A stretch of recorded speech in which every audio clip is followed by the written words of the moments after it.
The morning sun hit the porch boards, warm on my boots, but I couldn't feel it.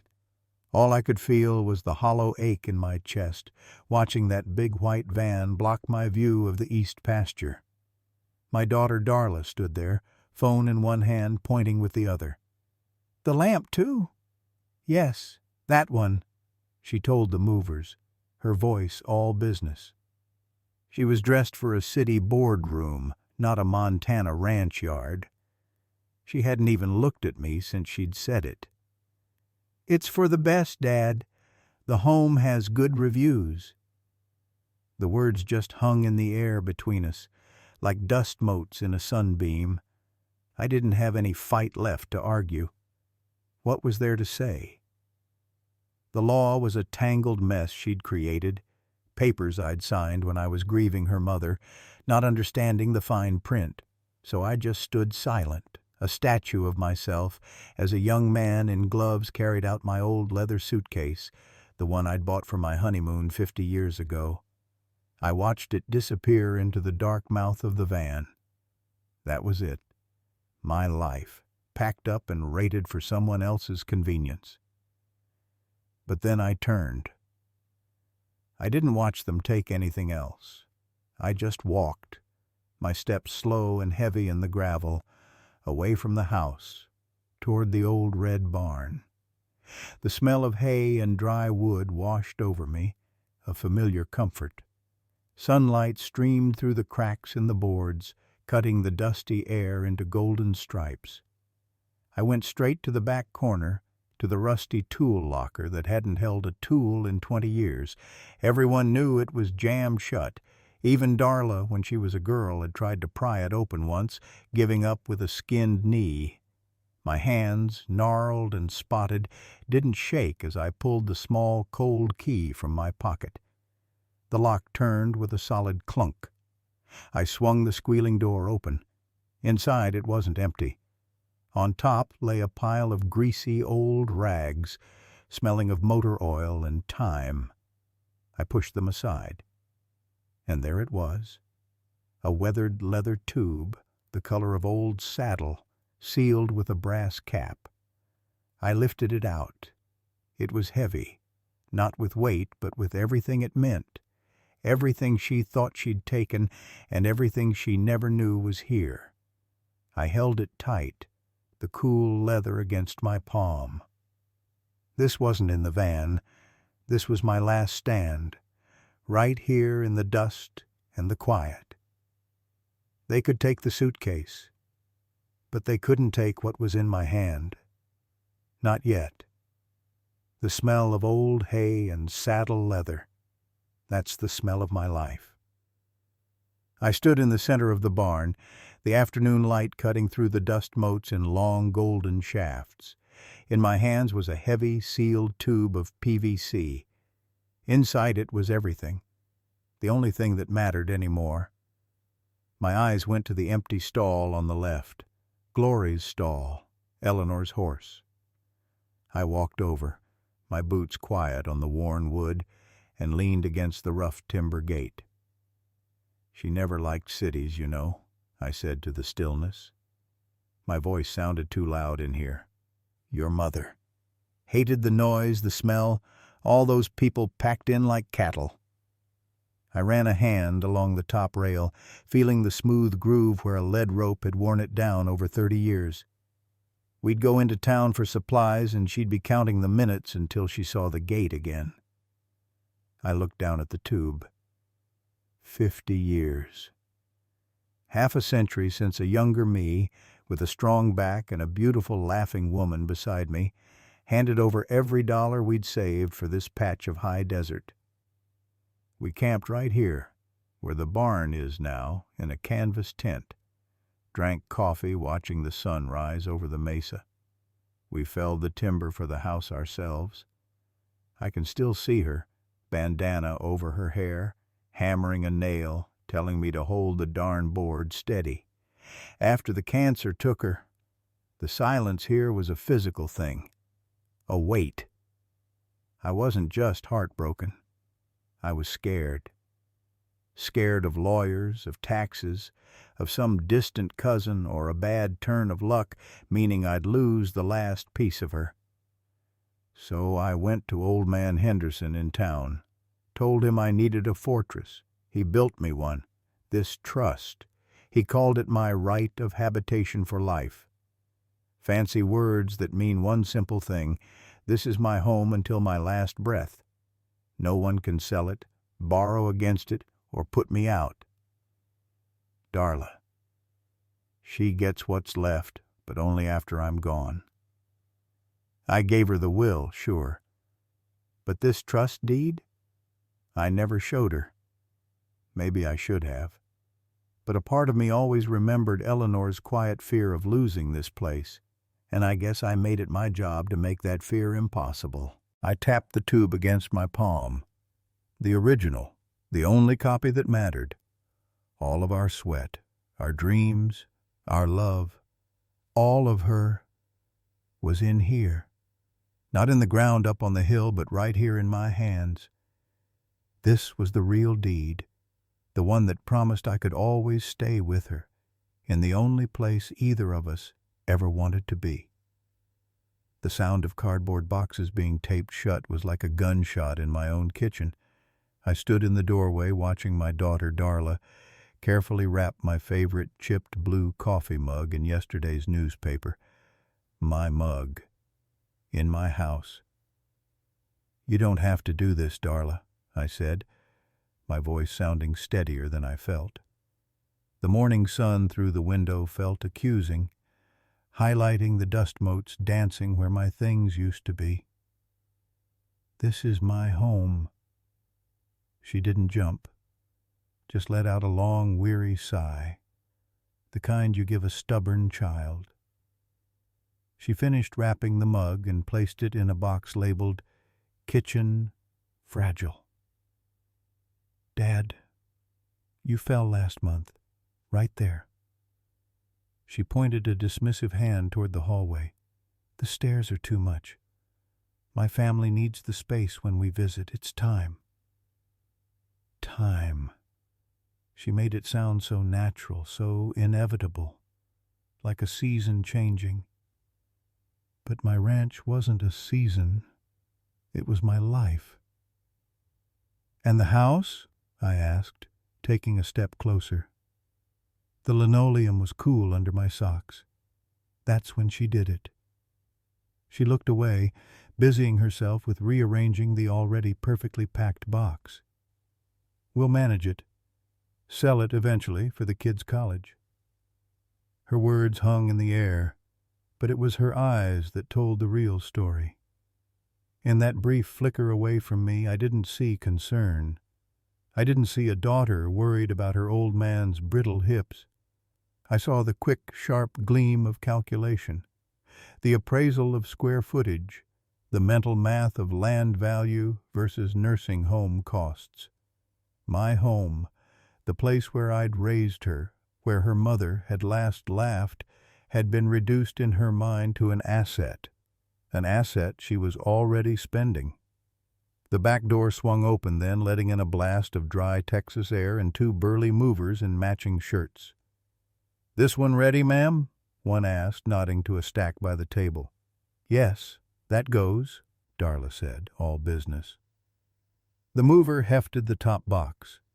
As he turned, the bold black marker on its side screamed at me, "Dad's room." They carried it out, a piece of my life leaving through the door. And I just stood there, in the middle of my emptying kitchen, watching my daughter pack away my history, seeing the future she'd already decided on in the cold, avoiding set of her jaw. This wasn't about my safety. This was a takeover, and she had no idea what was coming. The gravel crunched under my tires like bones as I drove the old Ford into town. That morning's silence in my own house, broken by Darla's cold phone calls, still rang in my ears. I needed a friendly face, someone who remembered the land when it was just sweat and promise, not a line on a spreadsheet. Wayne's small engine repair was tucked behind the gas station, smelling of grease and cut grass. He looked up from a disassembled lawnmower, his face breaking into a grin that faded when he saw mine. "Clint, you look like you've seen a ghost." "Worse," I grunted, sliding into the worn chair by his cluttered desk. "My own daughter." He poured 2 mugs of sludge-black coffee from a percolator that had probably been there since we were breaking horses together. I didn't bother with pleasantries. I pulled the folded documents from my jacket pocket, the original deed, the trust papers, and smoothed them on the desk, the legal language stark under the fluorescent light. Wayne wiped his hands on a rag, leaned over, and read. His eyes, still sharp as a tack, scanned the key clause. He let out a low, slow whistle. Right of habitation for life. Sole beneficiary. He looked up at me, his expression a mix of awe and grim understanding. "Clint, that's ironclad. This isn't just a piece of paper. This is a wall. It means you hold every single card, son. All of them. As long as you're drawing breath, that land is yours to live on. Everything's frozen until you're gone." Hearing him say it, with the weight of 40 years of friendship behind it, made it real in a way it hadn't been before. It wasn't just legal defense. It was my truth, the last stand, my resolve, which had been a shaky thing all morning, hardened into something cold and solid. "She brought movers, Wayne," I said, my voice quieter than I intended, "to my house, for me, like I was an old piece of furniture to be cleared out." Before he could answer, my phone buzzed in my pocket. A notification from the security camera I'd quietly installed on the porch after the first "for sale" sign appeared in my dreams. I pulled it up, and my blood went cold. There was Darla, in my living room, my mother's quilt draped over the back of my couch. She was pacing, phone pressed to her ear, her gestures sharp and professional. I turned the screen to Wayne. We could both just make out the tinny digital echo of her voice through the speaker. "Yes, a full valuation," she was saying, running a hand along the stone fireplace I'd built with my father. "We're looking to list soon." The coffee in my mug tasted like ash. Wayne looked from the phone screen to the deed on his desk, then back to me. He didn't say a word. He didn't have to. The documents were my shield. But watching my own child walk through my home, pricing it out for strangers, felt like the deepest wound of all. The war wasn't coming. It was already in my living room. The air in the county clerk's office was cool and smelled of old paper and dust. I stood beside Wayne, my heart a dull, heavy drum in my chest. This was it, the moment of truth, printed on some official form in a filing cabinet. "We need to see the records for the Bar None Ranch," I said, my voice quieter than I intended. "The trust. Everything." The clerk, a woman with kind eyes behind wire-rimmed glasses, nodded and turned to her computer. Her fingers tapped softly. Wayne put a steadying hand on my shoulder. We didn't speak. We just watched her screen, though the words were a blur from where I stood. After a few minutes, she hummed thoughtfully.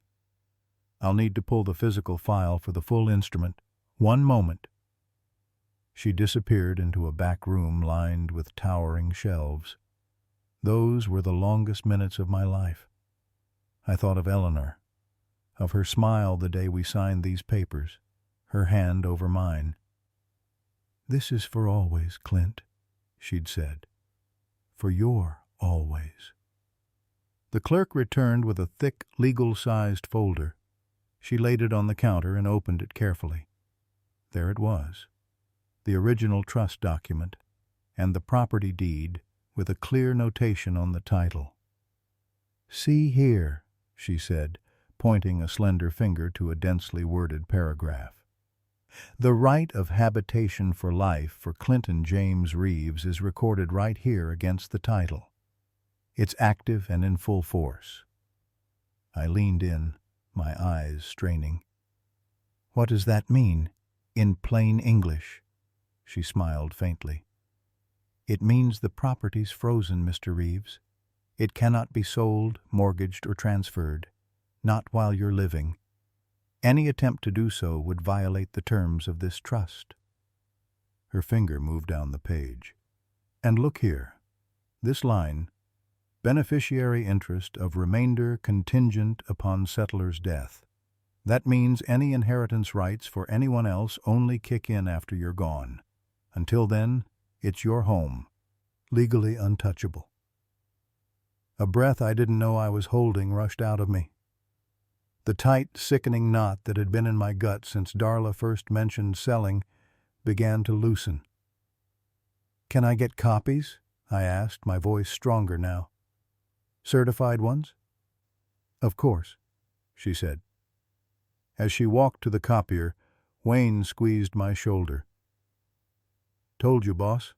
The law's the law." She returned, handing me a small stack of warm papers with an official stamp and seal on each one. I took them. My hands, which had been trembling for weeks, were perfectly steady. The weight of the papers was nothing compared to the weight that had lifted. The law was on my side.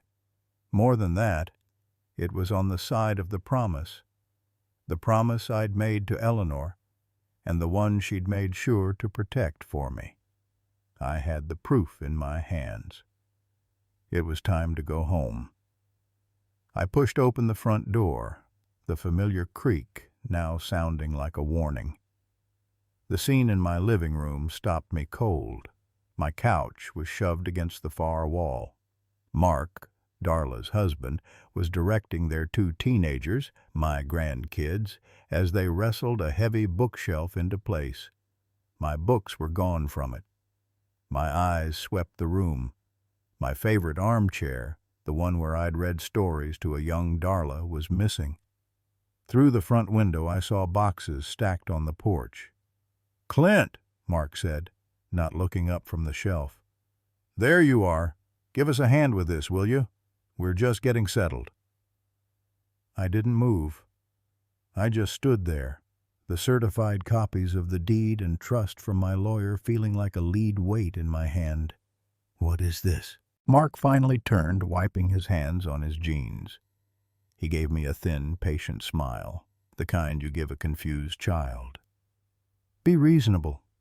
The home has a pool. The kids love it. We're all family, right? We'll get your things from the porch sorted later." Before I could speak, the back door opened. Darla walked in, carrying a vase. Her eyes went from Mark to the rearranged room, and finally to me. They hardened when she saw the envelope in my grip. "More old papers, Dad," she scoffed, setting the vase down on my mantel. "You have to let this go. Mr. Henderson's will is clear. I inherit. It's decided." She said it so finely, so absolutely. My own daughter. I looked at my grandchildren. The boy, Jason, was studying his shoes. The girl, Lily, was watching me with wide, uncertain eyes. They knew this was wrong. They felt the violation in the air, the unspoken theft happening right in front of them. In that moment, looking at Darla's dismissive face, the last fragile thread of hope I'd been clinging to snapped. The hurt crystallized into something cold and solid. I met her gaze. "You're right," I said, my voice surprisingly calm, flat. "It is decided." I saw a flash of triumph in her eyes. She thought I'd surrendered. She thought she'd won. She had no idea that by saying those words, by moving her family into my home while my life's belongings sat in boxes on the porch, She had just sprung the trap on herself. The certified copies in my hand weren't a plea. They were the proof. The right of habitation was mine, for life. She'd just proven to any judge in the county that she intended to violate it utterly. I gave my grandchildren one last sad look, turned, and walked back out onto the porch. I didn't look at the boxes. I walked straight to my truck. The next move wasn't mine to make. It was the law's, and thanks to her, I had everything I needed to make it. I took a deep breath, standing on the porch of the home I'd built. The phone felt heavy in my hand, but I dialed the number I knew by heart. "Sheriff's office, please." When the sheriff himself answered, I didn't mince words. "Tom, it's Clint Dawson out at the Rocking D. I've got a situation here involving my property deed. I could use your eyes on a document." An hour later, Tom's cruiser kicked up dust on the long driveway. He was a big man, the same one who'd tipped his hat to me in every town parade for 20 years. Darla, Mark, and the movers had all gathered on the front lawn, a silent, hostile audience. "Clint," Tom said, shaking my hand firmly. His eyes scanned the tense faces. "You said you had paperwork?" "I do." I nodded to Wayne, who stood solid as an oak post beside me. My old friend handed me the metal lockbox. My fingers, knotted with age but still steady, worked the combination. I pulled out the crisp, original property deed and the thicker trust documents. I handed them to the sheriff. The only sound was the rustle of paper and the distant cry of a hawk. Tom read slowly, his lips moving slightly. He looked from the documents to me, to my signature witnessed decades ago, and then to Darla. His face grew solemn, the easygoing parade day expression gone. He held the trust papers out toward Darla, pointing to a specific line. "That's your signature here, Miss Dawson?" Darla smirked, stepping forward. She barely glanced at the page. "Of course it is. I'm the executor. It's all perfectly legal." "You understand what this establishes?" Tom asked, his voice low and even.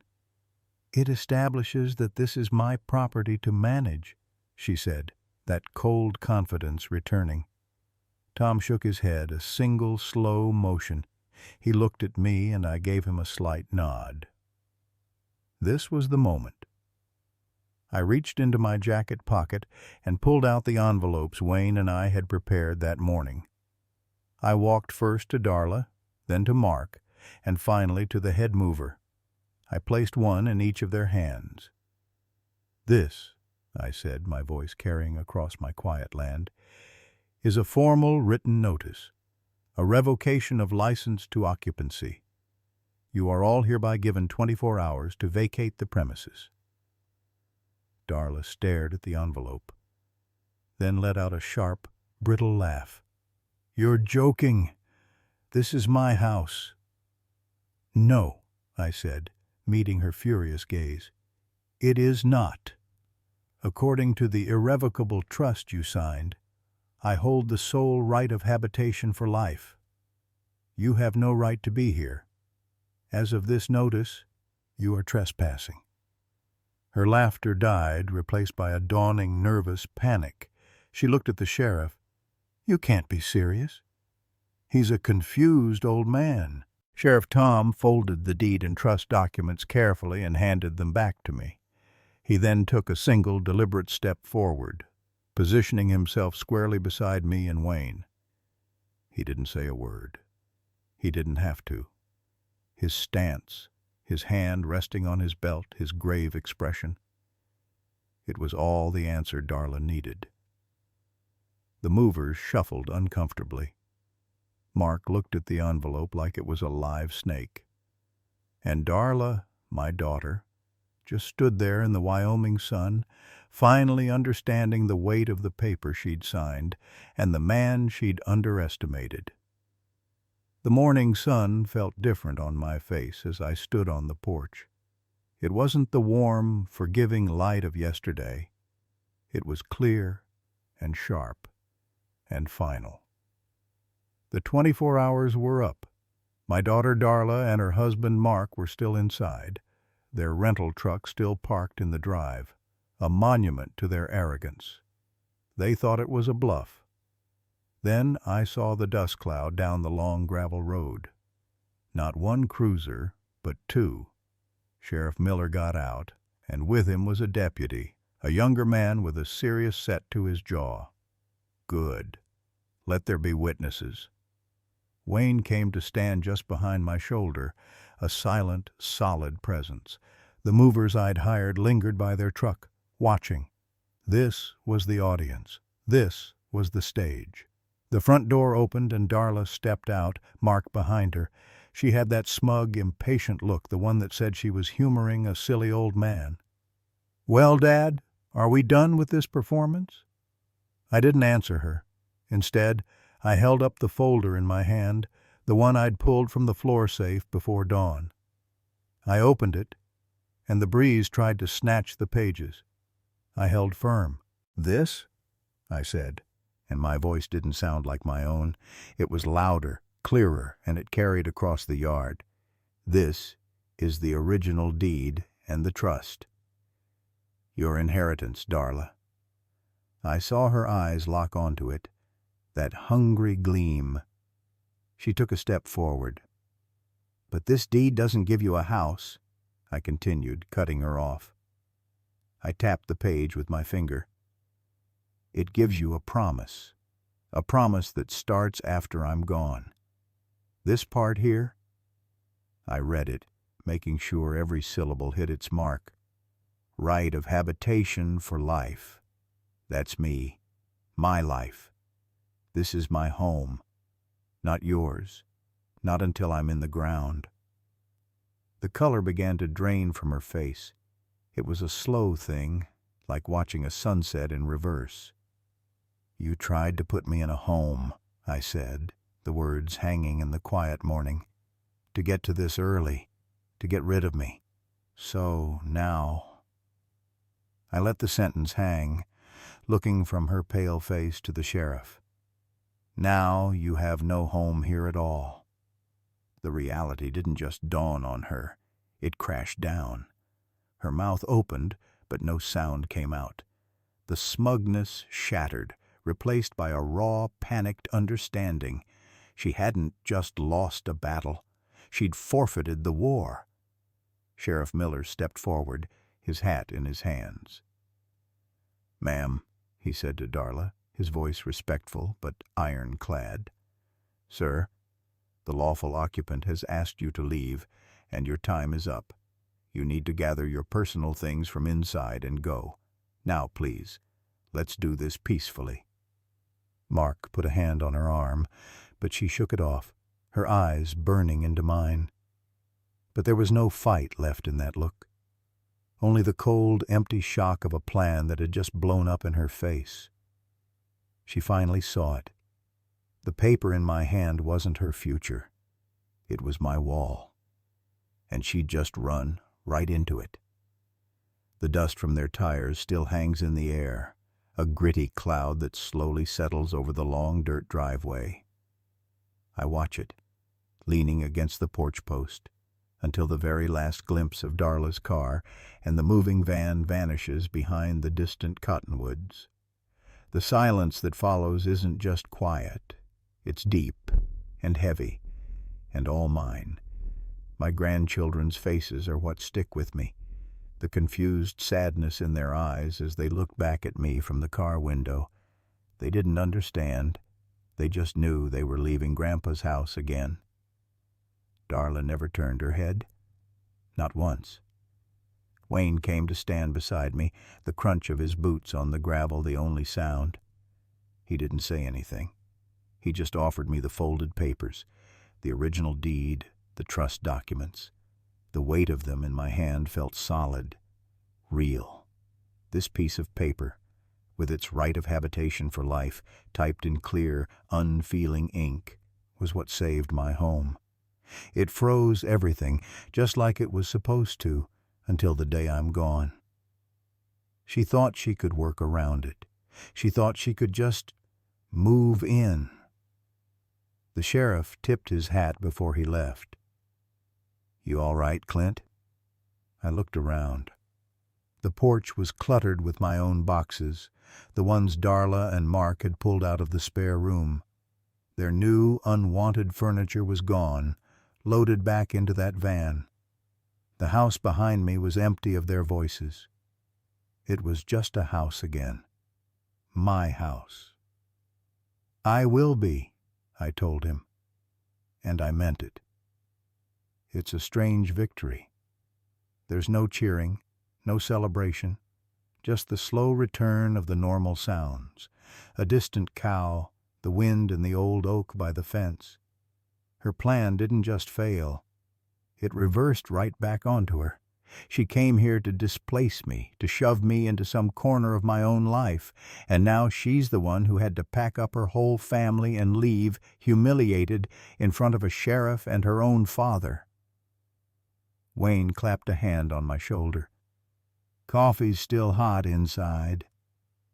I nodded, looking one last time at the empty driveway.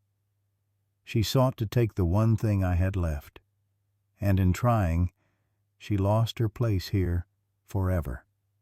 The quiet isn't so heavy anymore. It's just peace, finally returned.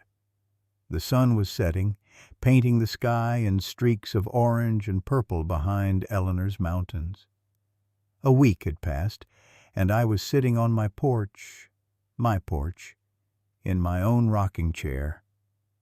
The lemonade in my glass was sweet and cold. Wayne was in the chair beside me, his boots up on the rail, saying nothing. He didn't need to. Everything was back where it belonged. My books were on the shelf, my old photos were on the wall, and the faint, familiar smell of wood polish and leather was in the air again. On the small table between us lay the long leather deed tube. It wasn't locked away.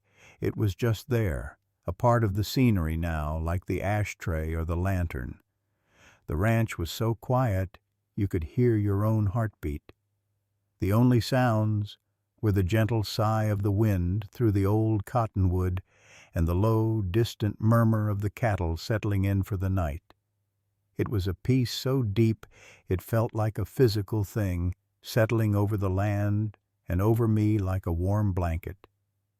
I looked out past the fence line, past the pastures turning blue in the twilight, to the darkening silhouette of the mountains. "Eleanor's mountains," I said, the words soft in the quiet air. Wayne didn't turn his head, just gave a slow, knowing nod. "Always were." And that was it. That was the whole truth of the matter, right there. This last fight with Darla, all the legal maneuvering, it was never really about winning a house. A house is just boards and nails. This was about honoring a life, Eleanor's life. It was about honoring the love that built this place from nothing, and the promises we made to each other on this very patch of earth. Most of all, it was about the simple, sacred right to finish my own story in the only place it has ever made sense. The law, those papers in that tube, they were important. They were the fence I'd needed to rebuild to keep the wolves out. But the peace I felt now, that came from something older and stronger than any court document. It came from the land itself, and the memory of the woman who loved it as much as I do. I took a last sip of lemonade, the ice clinking softly, and watched the last light leave the peaks. My story wasn't over, but it was back where it belonged. Right here,